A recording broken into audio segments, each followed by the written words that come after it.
Okay, so this is the next to the last video. I'm going to spread this up into two entirely separate videos because there isn't really much in common between sort of the ethical discussion part and then the trends in terms of the future of anthropology part. So ethics is the first of these. Ethics is a real tricky area. If you do work at universities or places like that now, for example, with our Palolo project, you have to go through IRBs. You have an actually institutional review board of faculty that decide if what you're doing has any impact on people. These have been instituted in the last 4 or 5 years, largely because of ethical breaches in many disciplines. Psych's probably the most famous for this, since they've had a huge number of problems in the last decade or so in terms of a major research done in psychology in the past. It's considered basic to the literature, just being all sorts of ethical issues. So anthropology and ethics. Well, obviously, if you're a discipline that believes in a combination of both inside and outside research, that on one hand you're doing an EMIC in the sense that you're trying to become part of a group and understand that group. But at the same time, you're also looking out from the outside in as an ETIC approach, the sort of EMIC ETIC. Because remember, again, the goal of anthropology, and its more normal form, is this idea of translation, that you're trying to make a group understandable to folks outside. So, for example, I just finished a very good book looking at the role of worship of fox or fox spirits, kitsune, in Japanese society. Beautifully done work. And the interesting thing is it's both in English, and then she also wrote it in Japanese, because Japanese don't really necessarily understand what fox worship is. They might do it individually, but they don't understand the context of it. So in some ways, you're translating even for members in the group what something actually means to the group as a whole in different forms. And that's a real good example of what I would call traditional anthropology.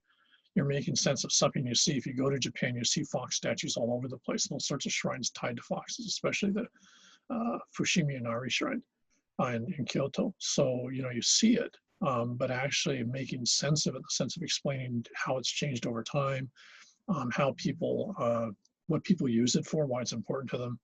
All of that is sort of classic anthropology, basically interpreting, if you would.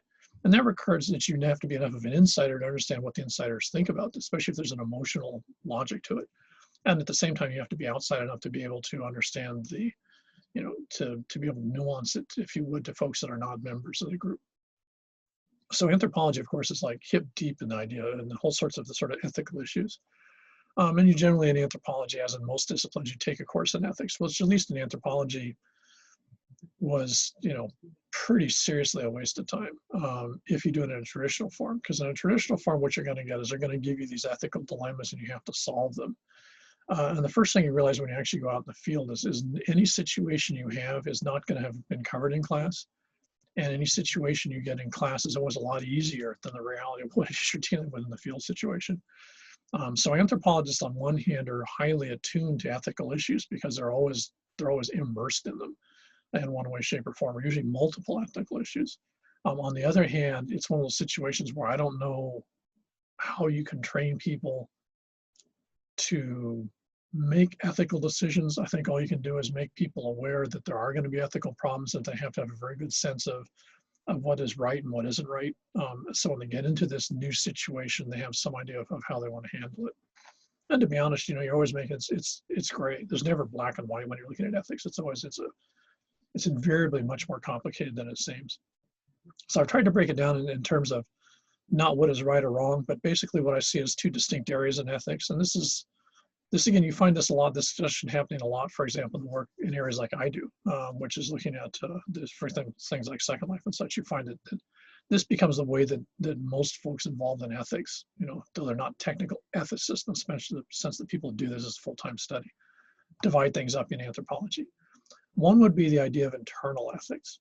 Now, internal ethics is basically, if you want to think of this, your code of conduct. So since I'm technically both a professional anthropologist and a professional geographer, both those disciplines have codes of conduct. If you want to belong to the national societies, if you want to be seen as a professional in these disciplines, these are the things you have to do to be a real research professional in these areas. And this is the stuff that you guys learn at university.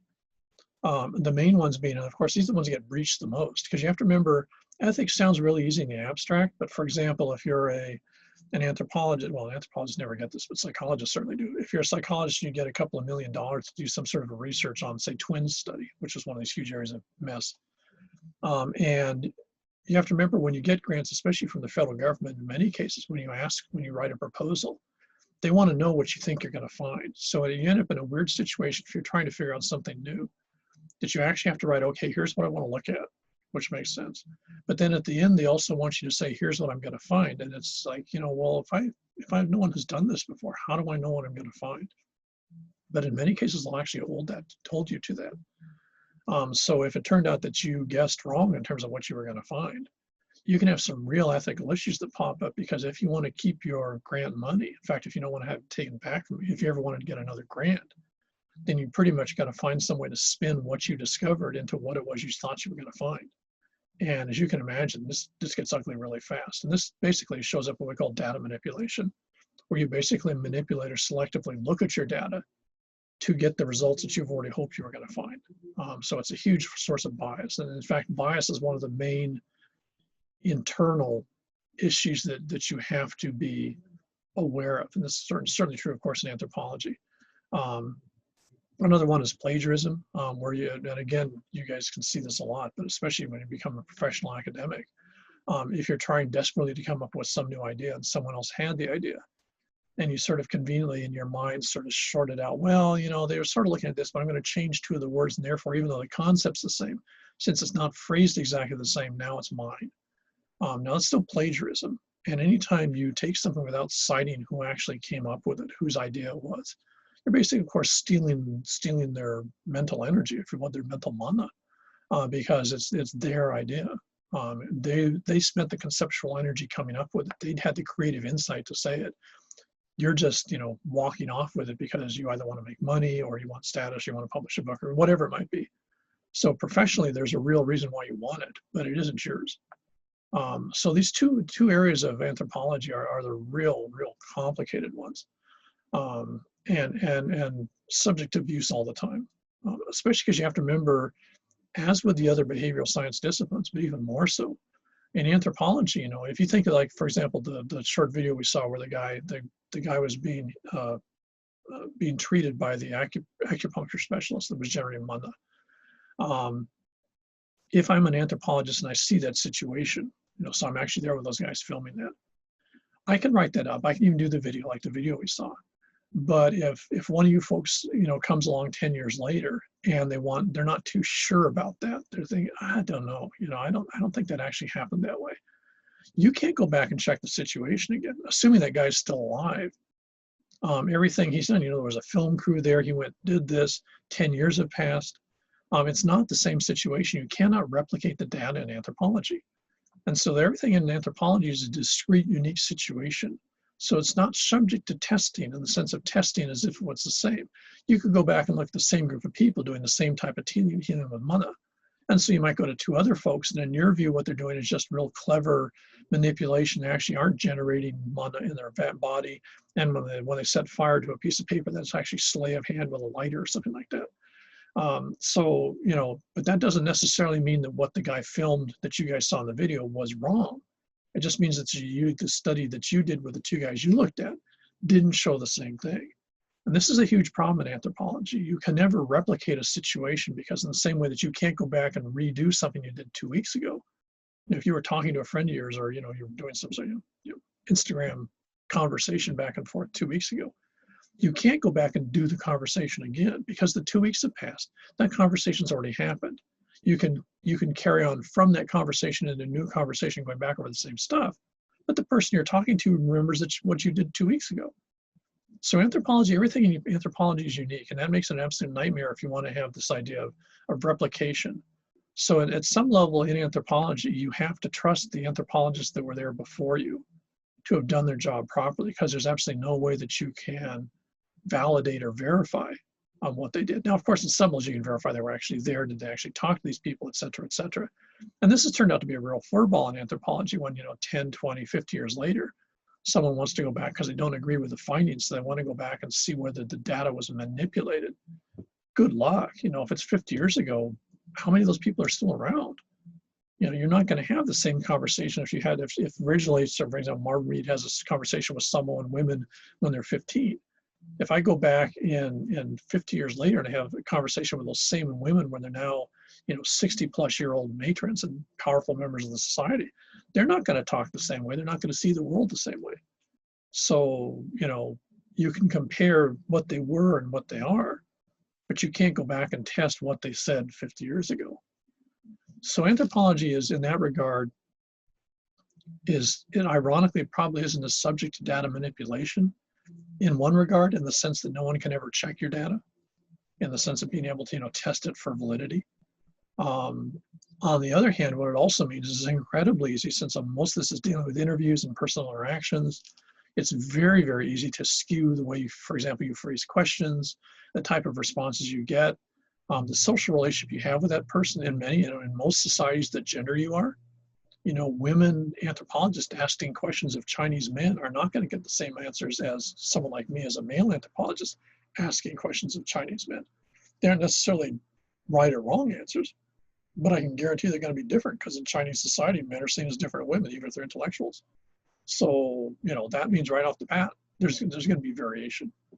And if you're doing good anthropology, you take that into account. And again, that Kitsune, that fox spirit study was very good, because she goes to great lengths to explain not only when she was talking to people, but how they reacted to her asking the questions. And she tries to explain how they saw her when she was in the group, at least from her point of view. So you get a very amount of insight in terms of how the anthropologists did their work, not just what they found. And good anthropology should have that.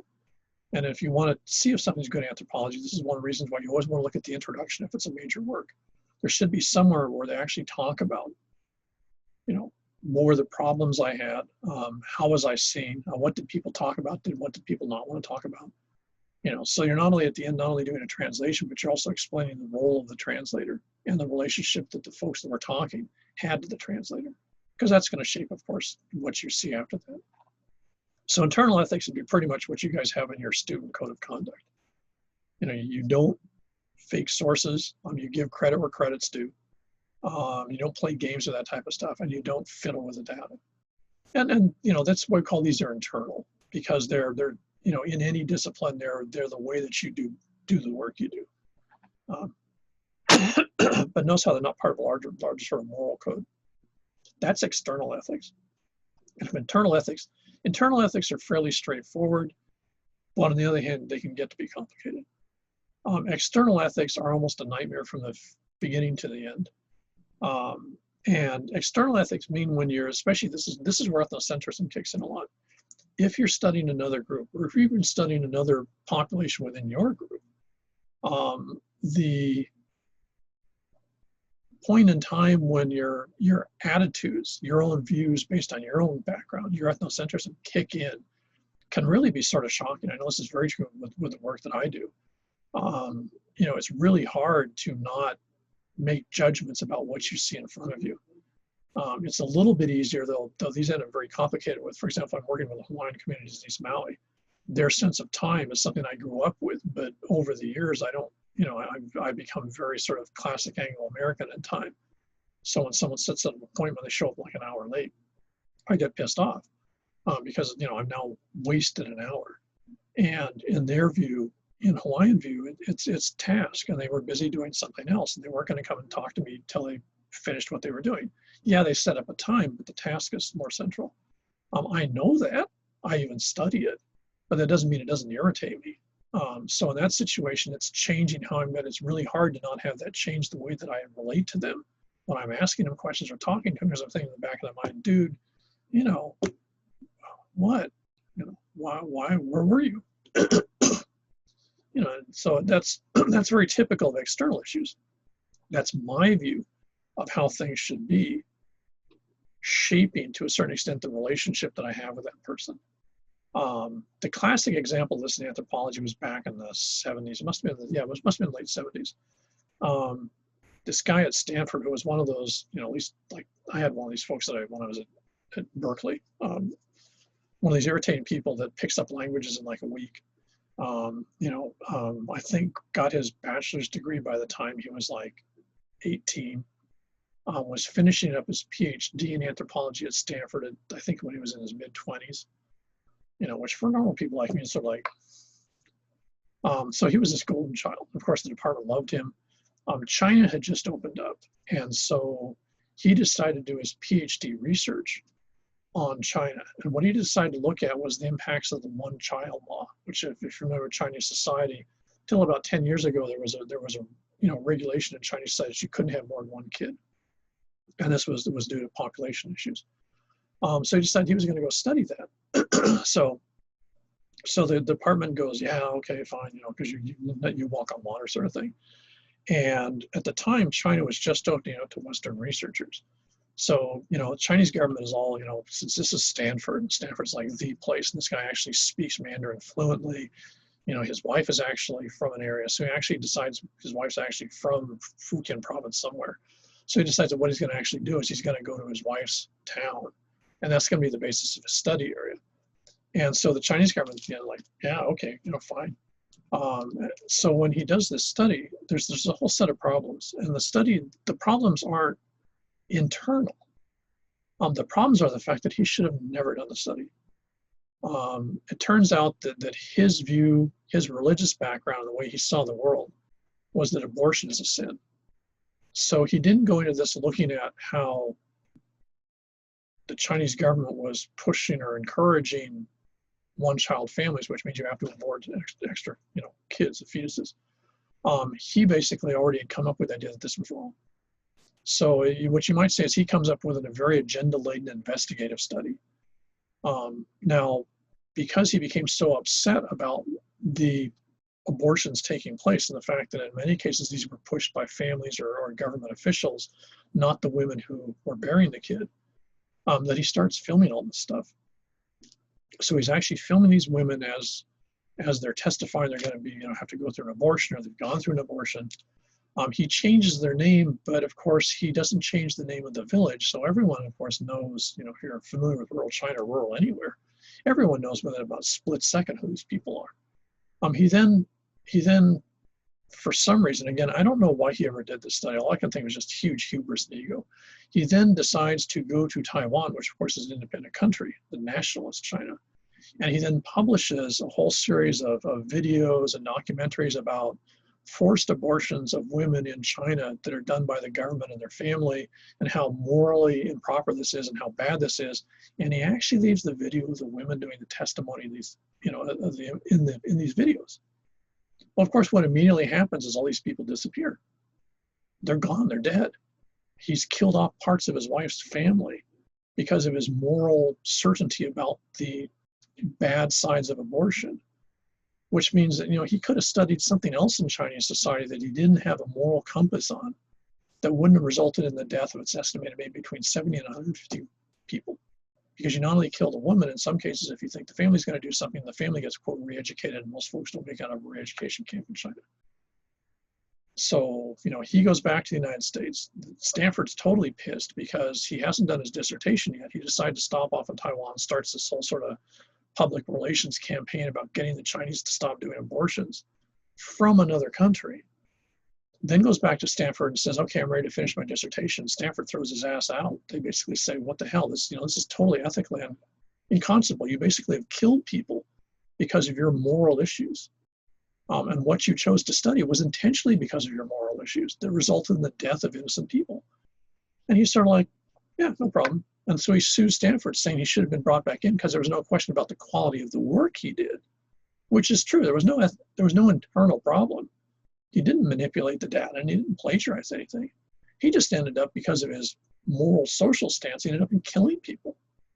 And he knew what was going to happen. The guy was stupid enough. They actually did interviews when he first got to Taiwan and actually said, yeah, something might happen to some of these women, but the need to bring this to light and stop this practice is sufficient that I'm willing to sacrifice them. It's sort of like, dude, you're willing to let other people die for your views, but you sure as hell aren't doing this in China where you might die for your views.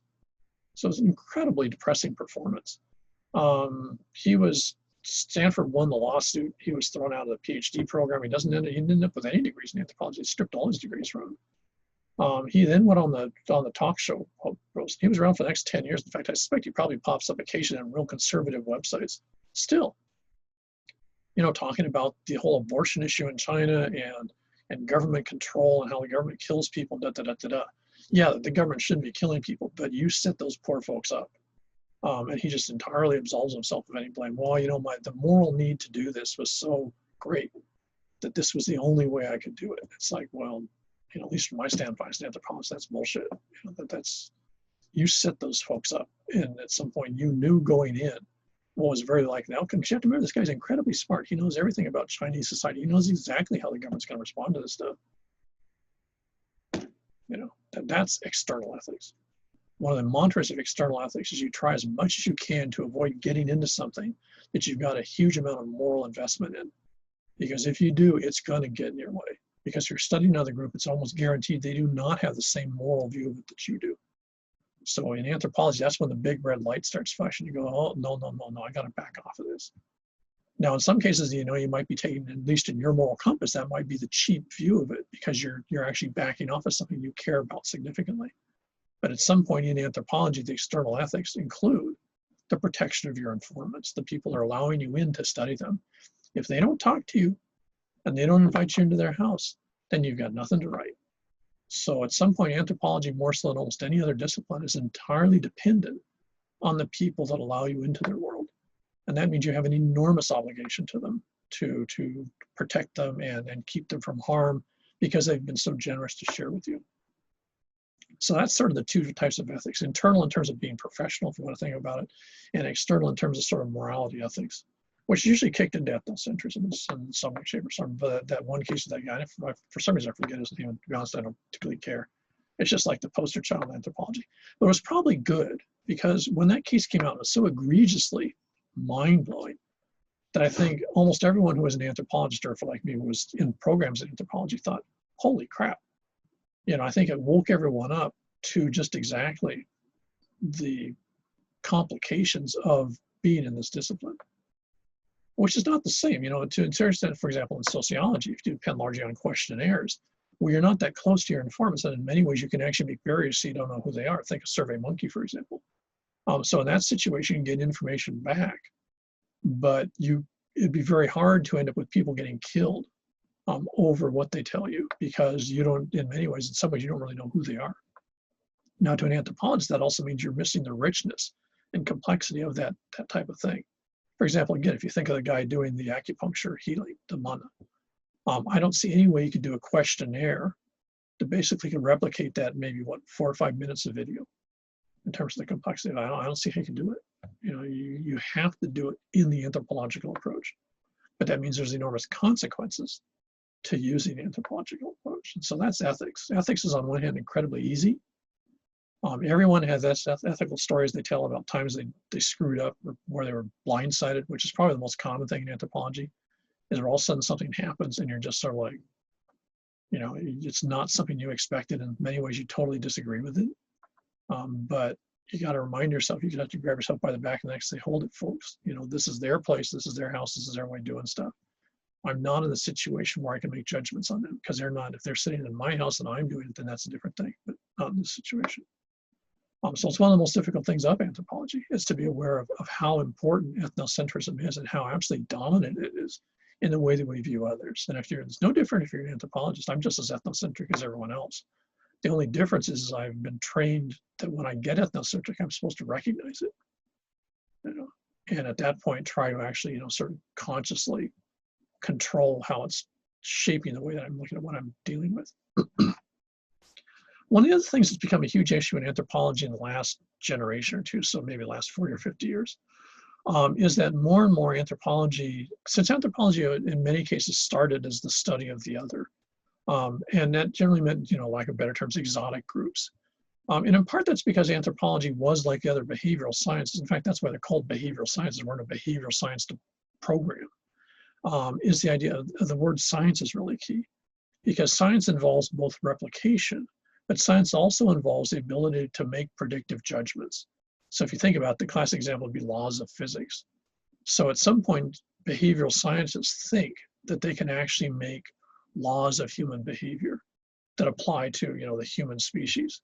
And that's in some ways was sort of like the goal in, say, the last 100+ years of anthropology, psych and social, is to come up with these general laws of behavior that apply all the time. in that, if you're going to study people, then it made more sense to study small groups. Because if you're studying a group of a couple of hundred folks, like say Yanomami village in northern Brazil, then you've got maybe 150 people total. There's maybe 10 families. So it means if you're hanging around with that group, you can pretty much keep track. You can't keep track of everyone, but you can pretty much keep track of everything that's going on. So the attitude is whatever Yanomami do in terms of interacting with each other, if it's part of a pattern that you see, then eventually you're trying to find out about laws of human interaction. So studying a small group where you can control all those variables, or at least a lot of them, seems to be more logical than trying to study, for example, the population in New York. I mean, how the hell are you going to do that as an anthropologist? You know, so anthropology started with anthropologists who were invariably one person going and studying in a group. Remember, that was that video I think you saw at the beginning of the semester, and, you know, what is anthropology? And so in that context, what you had is, because you're studying small groups and oftentimes very different groups, is by the late 20th century, as these groups are starting to get sort of swallowed up in either nationalism or globalism or some other thing, one of the aspects of anthropology sort of morphed from studying a group to basically, and because in many cases they were bringing this up, to helping them survive as a group. In other words, keeping their culture, their attitudes, their values intact in an increasingly globalized world where there's tremendous pressure to conform to a larger, you know, norm. And that gets to be a complicated thing too, because at some point, on one hand, cultures are invariably conservative. You know, people bring up their kids in the world that they were brought up in, or at least the values and attitudes that reflect the world that they brought up in. So every culture always harkens to its past. On the other hand, cultures are constantly changing. We live, you know, it's not just now in the 21st century. Cultures have always been interacting with other groups, you know, climatic change, whatever it is, things were always changing. So cultures always had to adapt and change to the world that was constantly moving, if you would, around them. When you look at the context now, where, for example, if you're studying a group, they want you to basically save what's left of their culture, you end up in sort of an odd situation, because what you frequently get is this idea of cultural preservation, which is a big issue in anthropology. And a lot of anthropologists make their entire career for cultural preservation. This is a big thing, for example, over UH. But on the other hand, what you also end up is sort of an odd part, because at that point, if you're going to preserve a group, one of the things you're not really going to allow them to do is to change. Because regardless of whether the change is internal or external, it's seen as change. And what you're trying to do is save a group, which means it's like a snapshot in time, a snapshot in place.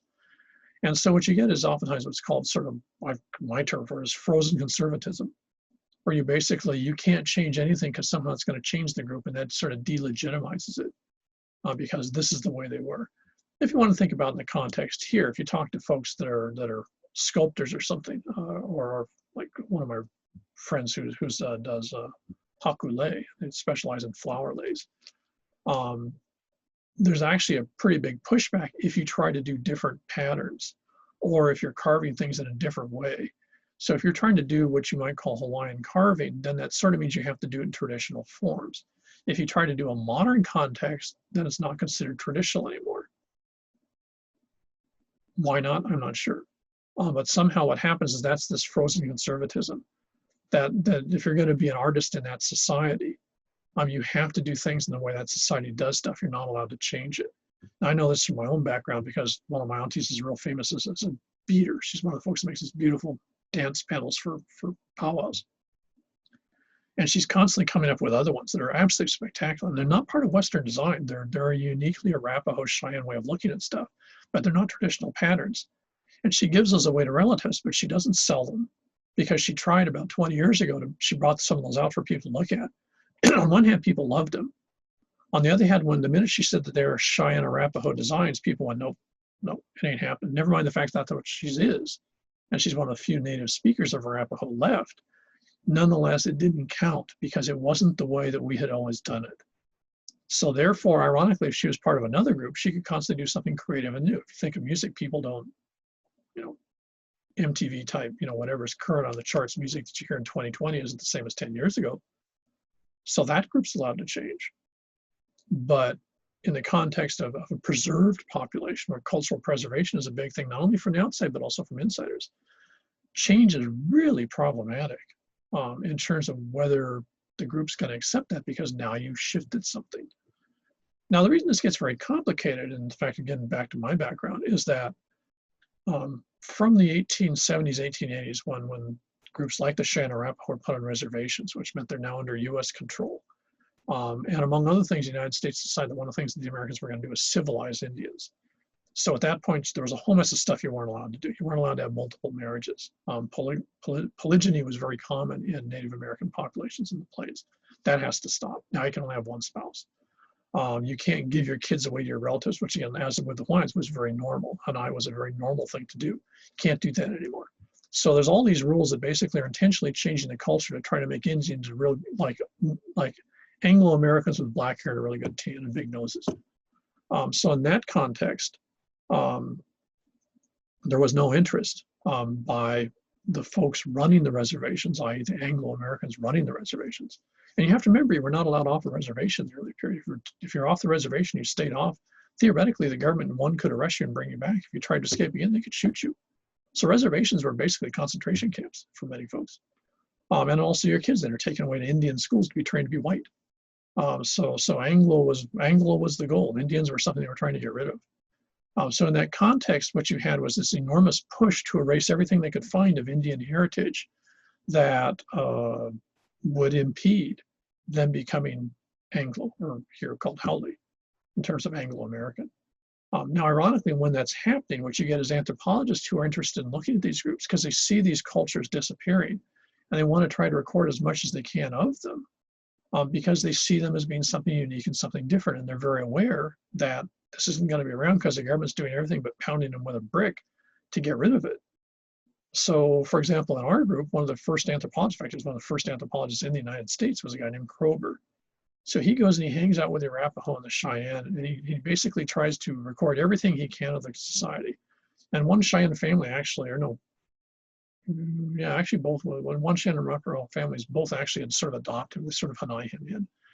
So there's actually a lot of access to a lot of stuff because most folks could see that this stuff was intentionally being erased by the American government. So they were more than willing to give him stuff that normally would only teach their relatives because they were very aware that one, the relatives weren't necessarily interested, and two, if the government caught them, the government would make them stop teaching them. So in that context, he recorded a ton of stuff about Cheyenne, Arapaho, family systems, beliefs, attitudes, and such.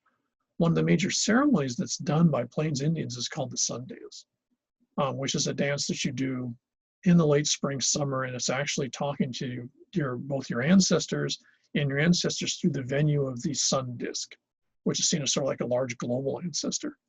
So it's a very important ceremony. It's the key ceremony for the year. In fact, in Plains Indian societies like the Arapaho Cheyenne, if you don't do the sun dance, then people are going to start to die. And that's one of the reasons why the government, rather cynically, made the sun dance illegal, is they wanted Indians to quit being Indians. And they figured if you get rid of the ceremony, you're going to gut the culture. Well, Kroeber records one of the last times this is being done, ironically by then already in secret. But he records it not only in English in terms of what's going on in translation, but also in Arapaho as best he can phonetically. So you can actually go and, I've got a copy of his book here. You can actually go and get Kroeber's, studies of the Arapaho. And it's actually got the sun dance in terms of how all the parts of the ceremony worked, what's being said, what are the chants, what purpose did the chants serve, and the chants are both in English and Arapaho. Well, within a couple of years of him doing that study, this was made illegal. And in fact, even into the 60s and 70s, if you did the sun dance, if you tried to do a sun dance on the reservation, they would send the amphibies, the FBI, after you, because it was still technically illegal to do that. Never mind the fact that theoretically in the United States, religious beliefs are supposed to be sacrosanct, but not on reservations. So for basically almost 100 years, people couldn't do a sun dance. By the mid-late 1970s, people said, screw that, we're going to do it. And they won cases in court, and the federal government sort of backed off and let them do the sun dance. But the problem they had is there was no one alive that remembered what a sun dance was, because those suckers had all died and the government had erased it. So some folks actually went back in the tribe, and they went back and actually got Kroeber's original manuscripts and his original books, and everyone read them, and I know because we were in one of these sun dances.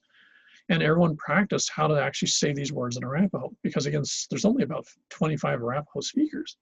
So most of the folks that looked at this, and me included, you have to figure out what the words actually sound like, because you don't speak that language anymore. But what that meant is that text that he did, that work that he generated, allowed us to basically rebuild a 20th century version of the sun dance based on what he recorded in the 19th century. And the sun dance now is done every year. And the chants are almost invariably what Kroeber had. Some of the old folks still remember versions of the chants, so it gets tweaked and changed and stuff. But the fact is without his ethnographic work in the late 19th century, we wouldn't have the most important ceremony, the central part of being part of the Cheyenne Arapaho Nation.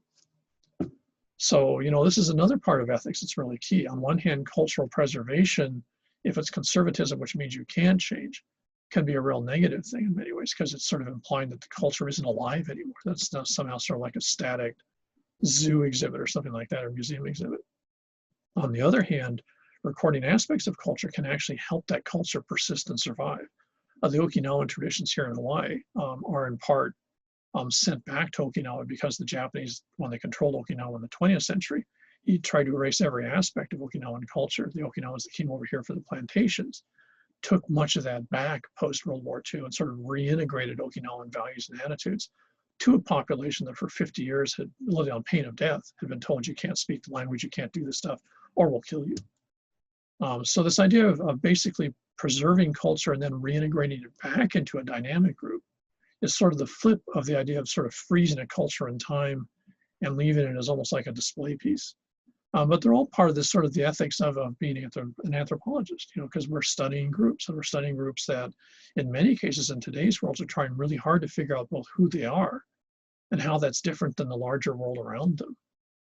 And so understanding that and helping those folks to make those choices and sort of being the recorder of the situation for their purposes is a huge part of the ethics of anthropology, is that anything you do has to be available to the users. That's one of my dissertations for free up on my website, because folks out in Kanaio use it. They use it when they're doing testimony for land court hearings and stuff like that, because it's the only compilation of that type of material that's available. So, and that's, they gave me that stuff, so it's theirs. I got a degree out of it, but it's their material and they should have access to it. That's probably one of the huge changes of anthropology in the 21st century. And that's, if you think of the Miller thing that I was talking about last time, that's why Miller's work done that way is so important. Those people that allow him to interview in Chile, Brazil, and the other places. Intentionally, if you notice, they're very good at making sure you can't figure out where the town or the village is. So you can't track them down per se.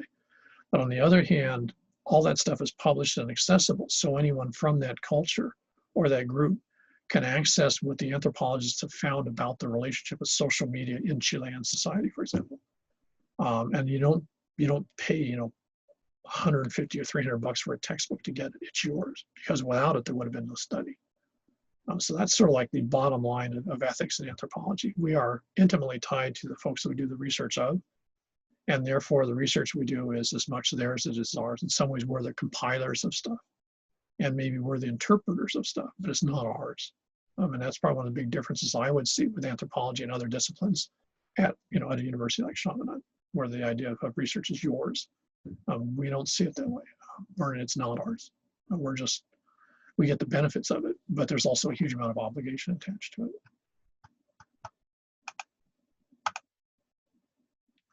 If you think about this, this ends for the last sort of finishing of this, then is if you're talking to folks, for example, we're just starting the project in Pololo, for example, which is a good example of this. Everything we're doing, we're putting up on the website.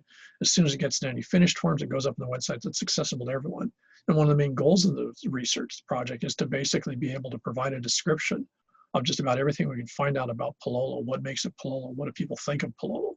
Why is that the place that it is? And that's not going to happen unless the people give us information, which they've already been very generous at. So at some point, that's their information. We're compiling it for them. But you also end up in an interesting situation that if you're asking someone about something, in fact, this has already happened with one of the agricultural parts of the project. If you're asking one person about something, they might tell you about X. If you ask someone else about it, they might say da da da da da. And if you actually, in anthropology, you have to ask, well, that's odd because so-and-so said something different. They said da da da da da about it. And all of a sudden, bang, they start going off, and you got these two folks arguing about what is the legitimate way to look at something. And this ends up part of an interesting situation that you almost invariably end up in anthropology. I'd say it's the main sort of ethical social dilemma, is when you get people that don't agree. And huge, you guys are familiar, people almost never agree on much of anything as far as I'm concerned. But what they do most of the time, especially here, which is typical of Pacific and Asian societies, is they don't bring it up. So therefore you're not going to have a fight because everyone just keeps their mouth shut. So rather than having it out with each other about why you're wrong and I'm right, is you just don't say it. You think it, but you don't say it, and therefore the issue never gets discussed. In fact, when I go back to East Maui, when I go back there, they call me the postman, because one of my jobs that's part of the trade-off for working there is that I go around and everyone tells me what everyone else is up to that they don't like. And I'm supposed to go around and sort of in more politically correct terms, let them know that, when they're doing this, that's agitating someone, but I try to be very careful not letting them know who it's pissing them off. And that's, that actually sort of acts as a steam release valve for the community, because otherwise they wouldn't have any way to complain about each other. And this way I become the sort of informal group complaint therapist, or whatever you want to call it. And that's very typical of what anthropologists do. I'm sure we're going to have that in Palolo. And what you get into then is, of course, the complex aspects of things, that are the relationship of groups and individuals. Does the group say this is the thing? Then an individual says, no, that's not so. Then is there such thing as more right and less right? What type of rights does the individual have to be protected if they're not agreeing with the group? How do you hide their identity? How do you use what they see about it versus other ways of seeing about it? A good example of this would be the PNI is the head of the family, who's passed away years ago. He knew both killing magic and also the physical, sort of martial arts form called Lua, which, among other things, is all sorts of martial arts forms in terms of killing people, because it originally was a martial art that was used in battle when Hawaiians were fighting each other. And one of the things he always mentioned to me is he decided, given his background, he was never going to teach anyone the killing magic that he knew. And he was never going to teach anyone the physical moves that he knew to kill someone. And as far as he was concerned, that was going to die with him. And as far as I know, it did. Now, one could argue that that actually took away part of the culture, and that's true. Those were parts of a Hawaiian training that existed among chiefs and high-ranked commoners for probably the last 800 or 1,000 years. And I don't know if he was the last one, but I suspect he might have been. So now that's gone. But on the other hand, his view as an individual, given the fact that he'd become Christian and all the other stuff, was that this didn't deserve to remain. So at some point you then get, could the group have demanded that he give that information to the general group so they make that decision versus him making the decision as an individual? Good luck sorting that out. And that's, that's sort of where we'll stop, because that puzzle is very typical. It's the sort of like the ethical dilemmas you end up in anthropology. I actually thought he was probably right. We already know enough other ways to kill people. I'm not sure if the Hawaiian, he showed me one of them, and it just strikes me as a different technical move that you actually have already some of the Asian martial arts anyways. So I suspect anyone who wants to kill people probably knows how to do it, something like that. The killing magic, I don't want everyone ever near that. My particular family actually were trained originally as witch smellers. So we were the folks that were hired to basically figure out when killing sorcery had been done. So last thing I want to be around is the other side of it, because we were, if you would, I suppose we were the internal investigators. I don't know what you want to think of it. So that's the family's tradition. So, I don't want any part of it. Should it have been lost? I don't know. You guys can sort that out among yourselves. I'm not really too sure. But what that means is now gone. So leave you with that puzzle, which is suitable since we're getting near the end of the semester.